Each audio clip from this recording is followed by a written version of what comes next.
Baik, Assalamualaikum warahmatullahi wabarakatuh. Kita ketemu lagi di pertemuan keempat mata kuliah Kapital Selekta Aktuaria. Semoga Anda semua dalam keadaan sehat walafiat, semangat, dan siap mengikuti perkuliahan dimanapun berada. Di pertemuan keempat ini, kita akan melanjutkan bahasan minggu lalu tentang bunga, yaitu untuk minggu ini kita fokus ke bagian anuitas. Jadi nanti anuitas ini akan kita bagi menjadi dua kelompok besar, yaitu anuitas yang masih berkaitan dengan bunga dan juga nanti anuitas yang kaitannya sudah berkaitan dengan asuransi jiwa. Nanti akan kita sebut sebagai anuitas jiwa. Untuk saat ini yang kita pelajari sebenarnya polanya masih mengikuti pola yang kemarin kita pelajari di bagian bunga. Jadi ada perbedaan sedikit antara bunga dengan anuitas. Nah, rutenya kira-kira yang akan kita pelajari nanti seperti ini yang Anda lihat di layar, yaitu yang kita pelajari di video hari ini ada anuitas pasti, kemudian anuitas lanjut. Anuitas pasti nanti akan dibagi, kita akan pelajari apa itu anuitas akhir, awal, sama anuitas tunda. 3 anuitas yang di awal ini polanya bisa dibilang persis sama dengan yang bunga kemarin. Jadi kita hanya mengganti beberapa point of view saja gitu ya. Kemudian untuk yang anuitas lanjut, ini modelnya adalah anuitas yang bisa dibilang sebenarnya jarang kita temui di dunia nyata. Tapi karena kita orang matematik, berarti kita bisa mengkalkulasi sesuatu yang skopnya lebih besar gitu ya, yang cakupannya lebih luas gitu. Kalau yang anuitas di 3 di awal ini masih cukup relevan lah dengan kehidupan kita sendiri gitu ya. Lah anuitas itu yang seperti apa dan apa bedanya dengan bunga? Nanti kita pelajari. Saya akan menyajikan video ini langsung dengan menggunakan teks seperti yang saya sajikan di video yang sebelumnya. Jadi nanti akan saya bagi menjadi beberapa part, bisa disimak dengan baik. Kalau ada pertanyaan seperti biasa nanti silakan disampaikan di LMS ya. Baik, saya langsung saja ke bagian ini. Nah, jadi di layar Anda melihat 2 PDF yang sama persis. Jadi di sini yang sebelah kanan ini adalah dari bukunya Pak Rahman dan Effendi. Kemudian yang kiri ini adalah catatan saya. Saya sajikan seperti ini karena ada beberapa yang menurut saya penjelasan di bukunya Rahman dan Effendi itu agak melompat, sehingga kalau mau dipahami agak sedikit perlu tambahan gitu. Ya, perlu tambahan. Jadi saya pun mendalami dan menyelami ini selama tahun yang lalu. Itu pun saya tambah rujukan dengan buku-buku dari bukunya Bowers dan bukunya Gupta. Jadi memang kalau untuk notasi dan untuk urut-urutan, sepertinya untuk bab anuitas ini di modul 3, Pak Rahman dan Effendi ini masih banyak mengacu pada bukunya Gupta. Jadi kalau Anda barangkali ingin mengecek sesuatu apakah rumusan ini benar atau tidak, silakan mengecek ke Gupta. Saya pun melakukan hal yang sama gitu ya. Jadi barangkali ada yang kurang dipahami, silakan ke bukunya Gupta. Notasi di sana hampir sama, contoh-contoh soal juga di sana lebih banyak gitu. Kalau di sini ada beberapa part yang memang dia kayak nggak lengkap gitu ya. Ya, ini saya tampilkan seperti ini jadinya supaya kita bisa membandingkan. Anda nanti bisa menambahkan di catatan Anda masing-masing, di buku masing-masing, tambahin note-nya ya, tambahin catatannya gitu. Oke, saya mulai dari yang pertama adalah anuitas pasti. Di anuitas pasti ini terbagi atas 3 hal, yaitu anuitas akhir, anuitas awal, sama anuitas tunda. Nah, di anuitas yang pertama kita bahas tentang anuitas akhir. Nah, ini mulai sini sampai sini masih masuk lah ya. Oke. Di sini di bagian anuitas ini, di sini dijelaskan anuitas akhir sering juga disebut anuitas biasa atau anuitas ordinary. Nah, anuitas sendiri apa? Kalau ada yang belum memahami makna kata anuitas, sebenarnya ini sudah disajikan di bagian awal dari modul 3. Kasarannya yang paling mudah di bagian pendahuluan ya, kalau Anda lihat anuitas itu yang paling mudah adalah semacam cicilan atau angsuran, atau kalau orang membayar angsuran ke kita gitu dan seterusnya. Yang paling mudah dicontohkan biasanya kalau dia anak-anak SMA, contohnya adalah angsuran gitu ya, atau cicilan. Itu yang contoh yang paling mudah dari anuitas gitu ya, cicilan. Nah, di sini anuitas itu kalau di situ di modul 3 ini sebentar, mana ya? Oh ya, bagian ini ya mestinya. Nah, ini. Oke, ini saya close up dulu deh. Nah, berasal dari kata annual atau tahunan. Jadi sebenarnya dulu memang annuity ini atau anuitas itu dibayarkannya tahunan. Tapi seiring berjalannya waktu ternyata pembayarannya bisa dimodifikasi. Mulai yang bisa dari bulanan, harian, via jam atau bahkan secara kontinu. Nah, Anda kemarin sudah mengingat ya di bab sebelumnya ada bunga yang diterimakan secara terus-menerus, bunga kontinu. Nah, di anuitas juga sama seperti itu ya. Ada yang bulanan, 3 bulanan, 6 bulanan, macam-macam ya. Nah, ini contoh realnya misalkan kredit berarti kan harus membayar angsuran ya, membayar cicilan. Yang kredit rumah juga membayar angsuran dan seterusnya gitu ya. Jadi ada berbagai macam anuitas, ada juga yang kita sebut sebagai annuity life, jadi anuitas hidup itu macam-macam nanti ada di belakang ya.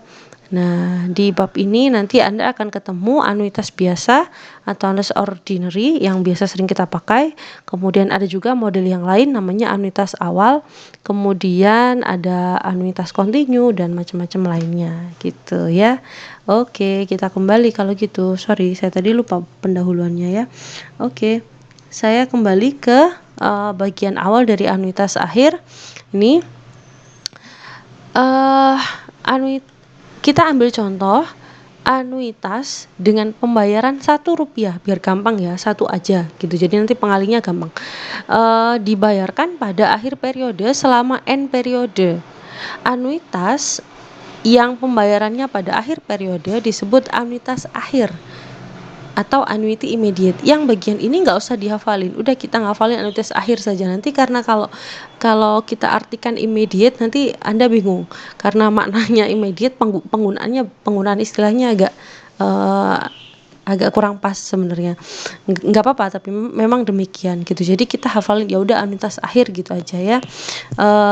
Kalau nanti misalkan merujuk pada Gupta baru kita akan pakai istilah ini annuity immediate. Kalau nyari di bukunya Gupta pakainya yang ini ya, annuity immediate. Kemudian nilai sekarang ini misalkan pada ini suku bunga per periode dilambangkan dengan I. Nilai sekarang present value dari anuitas akhir dilambangkan dengan AN yang pakai tanda siku seperti ini. Jadi AN ini adalah nilai sekarang, present value. Ada juga beberapa buku yang menyebutnya sebagai nilai tunai. Jadi nilai sekarang atau nilai tunai, nggak apa-apa ya. Jadi kita pakai nilai sekarang. Jadi nilai ini adalah nilai yang dibayarkan di awal. Ini saya zoom aja lah ya. Ini nilai yang dibayarkan di awal untuk mendapat pembayaran sebesar Rp1 di tiap akhir periode selama N periode. Jadi bisa dibayangin ya, misalkan Anda itu ingin mendapatkan Rp1 di akhir periode selama N periode. Lah nilai sekarangnya berapa gitu ya. Beda kan antara nilai sekarang dengan nilai yang nanti akan kita dapatkan. Kan beda ya nilai sekarang dengan nilai yang 1 tahun ke depan. Kan Anda kemarin sudah belajar ya bahwa kondisi realnya di lapangan tidak mungkin nilai hari ini itu sama persis dengan nilai 10 tahun yang akan datang gitu. Jadi kita menghitung nilai sekarang itu artinya untuk mendapatkan Rp1 di akhir periode, karena anuitas akhir ya ini ya, Rp1 di akhir periode, sekarang kita harus mengeluarkan uang berapa, atau uang Rp1 di akhir periode itu saat ini atau sekarang itu nilainya berapa gitu ya, nilainya berapa. Jadi itu yang sebenarnya kita harus garis bawahi di notasi AN ini. Jadi AN ini adalah nilai sekarang, present value. Kemudian nilai akumulasi atau nilai di masa mendatang dari anuitas tersebut dilambangkan dengan SN. Jadi yang bagian ini tuh Anda bisa mengingat-ingat seperti suku yang ada di barisan aljabar sama geometri itu loh dulu waktu SMP ya. Anda kan ada yang suku, ada yang UN, ada yang SN lah. Sebenarnya ini konsepnya sama aja ya. kira-kira seperti itu. Nah, ini yang harus dipahami yang pertama karena ini adalah basicnya. Kita dapat menurunkan gambaran untuk nilai sekarang suatu anuitas akhir AN sebagai nilai sekarang dari masing-masing pembayaran. Nilai sekarang dari masing-masing pembayaran. Lah, nilai sekarang dari pembayaran 1 di akhir periode pada periode pertama itu kita simbolkan dengan V. Kita nggak tahu loh ya V ini nilainya berapa. Ingat, V ini sekarang. Nanti setelah satu periode, V ini akan menjadi 1 karena kita berharap kita mendapatkan Rp1 di akhir periode.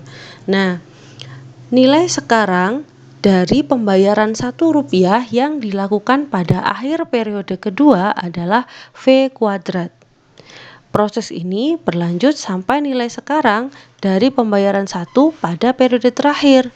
Kan tadi N periode, berarti V pangkat N.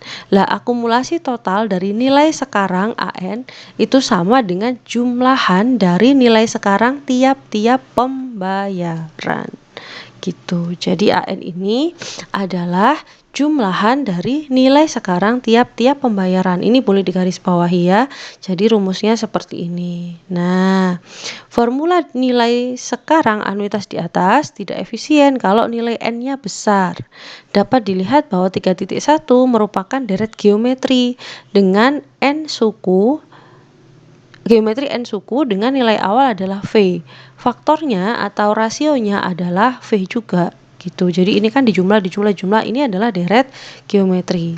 Selanjutnya dengan deret geometri diperoleh hasil sedemikian. Nah, kita masuk ke perbandingan karena ternyata di sini ada yang kurang tepat. Monggo. Ini tulisan saya ya, mohon maaf kalau agak sedikit berantakan. Nah, kalau kita punya AN seperti ini, maka totalnya berapa gitu ya, totalnya berapa? Kita masih ingat ya, ini kan deret. Nah, deret itu kan hasil penjumlahan. Kita merujuk pada rumusnya deret geometri. Sn sama dengan A kali 1 min R pangkat N per 1 min R. Nah, di sini kita masukkan A-nya adalah A-nya adalah V, ini yang di depan ya. A-nya adalah V. Kemudian dikalikan 1 min V pangkat N per 1 min R. 1 min R. Rasionya tadi kan V ini ya, faktornya adalah V ini. Faktornya adalah V. Nah, jadi ini kalau kita baca bagian bawah ini sama dengan ini loh. 1 min V ini, 1 min V itu berarti cicilan atau yang kita dapatkan atau uang yang diberikan ke kita atau uang yang kita bayarkan, sama aja ya sebenarnya ya. Anggaplah cicilan gitu ya. Cicilan atau uang yang kita dapatkan atau uang yang disetor lah kasarnya. Entah setor kemana atau setor ke kita, pokoknya uang yang disetorkan kan Rp1 dikurangi nilai awal. Berarti Rp1 yang akan kita setorkan itu kalau dikurangi dengan nilai awal itu sama dengan besarnya bunga. Ini cicilan dikurangi nilai awal itu sama dengan besarnya bunga.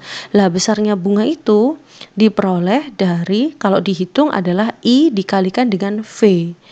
Jadi I suku bunga dikalikan dengan nilai sekarangnya, itu adalah besar bunganya. Sehingga kalau besar bunga yang diperoleh ditambahkan dengan si V atau nilai sekarang, hasilnya kan totalnya kan 1, yaitu nilai yang kita peroleh di akhir periode. Sehingga di sini kalau ada notasi 1 min V, maka ini bisa kita ganti dengan I kali V, artinya dia adalah besar bunganya ini ya. Sampun. Jadi ini ke sini berubah menjadi I kali V adalah karena 1 min V itu maknanya adalah cicilan atau setoran dikurangi nilai awal, dan itu maknanya sama dengan besar bunga. Sampun. Kemudian di sini berarti ini kan V dengan V kan dicoret, berarti kan yang bawah tinggal I ya kan. Di sini dia salah ketik barangkali ya, harusnya ini kan tinggal I, tapi di sini dia menuliskannya tinggal V. Direvisi ya di bukunya masing-masing. Sampun. Saya perlu menunjukkan revisi-revisinya aja sebenarnya. Kalau lainnya bisa diikutin. Nah, nilai akumulasi dari anuitas akhir dapat diturunkan dengan cara yang analog seperti menurunkan nilai sekarang suatu anuitas. Nah, nilai akumulasi dari pembayaran 1 pada akhir periode adalah 1 plus I pangkat N-1. Jadi kalau yang SN itu kita ngitungnya adalah nilai akumulasinya dari nilai akumulasi dari setorannya atau apa namanya, atau yang terakhirnya. Kalau yang tadi kan AN itu kan yang nilai sekarang gitu ya. Kalau yang SN ini nilai akumulasinya. Nah, dia mengikuti pola ini, bisa dilihat di 3.3. Nah, ini sama, dia mengikuti pola baris geometri. Jadi di periode pertama dia akan mendapatkan 1, ya kan? Kemudian di periode ini, nilai akumulasi total anuitas akhir SN sama dengan jumlahan ini, nilai akumulasi pembayaran 1 pada akhir periode kedua adalah 1 plus I pangkat N-2 dan seterusnya. Proses ini berlanjut sampai pada nilai akumulasi pembayaran 1 pada periode terakhir N yang nilainya adalah sama dengan 1 gitu. Jadi ini sebenarnya polanya sama dengan yang di atas. Terus kalau kita bikinkan dengan menggunakan rumus, maka kita tetap mengadopsi rumus yang sama seperti ini. SN sama dengan A kali 1 min R pangkat N per 1 min R. Semoga Anda tidak bingung antara SN yang ini dengan SN yang di bawah ini. Ini beda ya. Maksudnya ini kan rumus yang saya cuplikkan dari bab deret geometri zaman SMA gitu ya. Kalau yang ini sudah notasi yang resmi, memang dia SN. Polanya kita ngikuti yang di atas ini. Polanya aja yang kita ngikuti di atas ini. Barangkali ini ada yang bingung dengan bagian ini saya bikinkan yang lainnya yang lebih sederhana gitu ya. Boleh dicatat nanti, boleh dicatat ini. Kemudian di sini, nah bawahnya halaman selanjutnya ini agak panjang ya, sorry, karena memang bukunya agak sedikit beberapa yang kurang oke.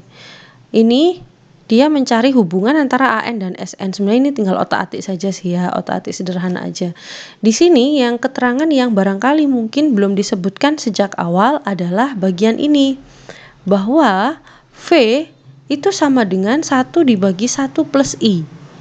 Jadi di mana keterangan ada V ditambah sama dengan 1 per 1 plus I, ini saya juga dapatkan dari bukunya Gupta, baru jelas setelah muncul di Gupta. Di sini Pak Rahman Effendi tidak menyebutkan di awal V itu kalau dikonversikan terhadap I nilainya seperti apa. Nah ini dia, V sama dengan 1 dibagi 1 plus I, ini konversinya.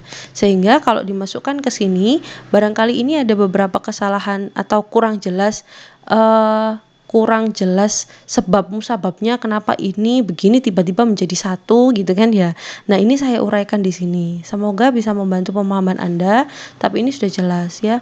Gitu. Jadi ini tinggal mencoret-coret pakai sifat perpangkatan aja dan seterusnya ya. Sehingga seperti ini. Kemudian ini 1 pangkat N, ini kan 1 dikurangi 1 kan habis 1 pangkat N, gimana nih, ini ada panah ke bawah. Nah ini 1 pangkat N dibagi 1 plus I pangkat N, itu kan kembali lagi ke V pangkat N kan, ini V pangkat N, ini juga akan dipakai di sini. Ini sebenarnya sama, masih tinggal mencari hubungan antara AN sama SN aja sih. Cuman jadi kurang jelas karena ada beberapa part atau ada beberapa bagian yang hilang. Ada beberapa bagian yang hilang atau yang tidak cocok. Contohnya kayak ini. Ini kan bagian ini ya. Semoga ini terlihat. Bagian ini mana ya? Tools.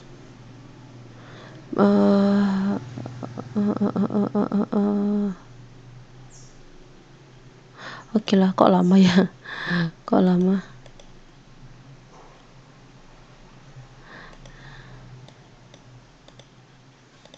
Oke lah. Bagian ini kan menyebutkan bahwa 1 plus I pangkat N min 1 per I itu sama dengan SN. Sedangkan yang di atasnya sini tadi SN-nya sama dengan 1 plus I pangkat N min 1 min 1 per I. Kan nanti akhirnya menimbulkan perdebatan. Loh ini kok pangkat N min 1, yang sini kok pangkat N, kan akhirnya membingungkan gitu. Jadi di sini saya ralat sendiri gitu. Saya luruskan dengan yang di atas dan seterusnya gitu supaya mudah notasinya. Sebenarnya memang maknanya sama barangkali ya kalau diruntutkan, tapi supaya mudah karena ini kita pakainya notasi, maka lebih enak kalau sama semua kan dari atas. Jadi ini ketemunya pangkatnya N, bukan N-1 seperti ini pangkatnya N. Yang bawah ini juga sama, sehingga ini sama dengan SN. Supaya mudah ya, Anda silakan mengedit bukunya sendiri, ditambahin ralatnya gitu ya. Oke.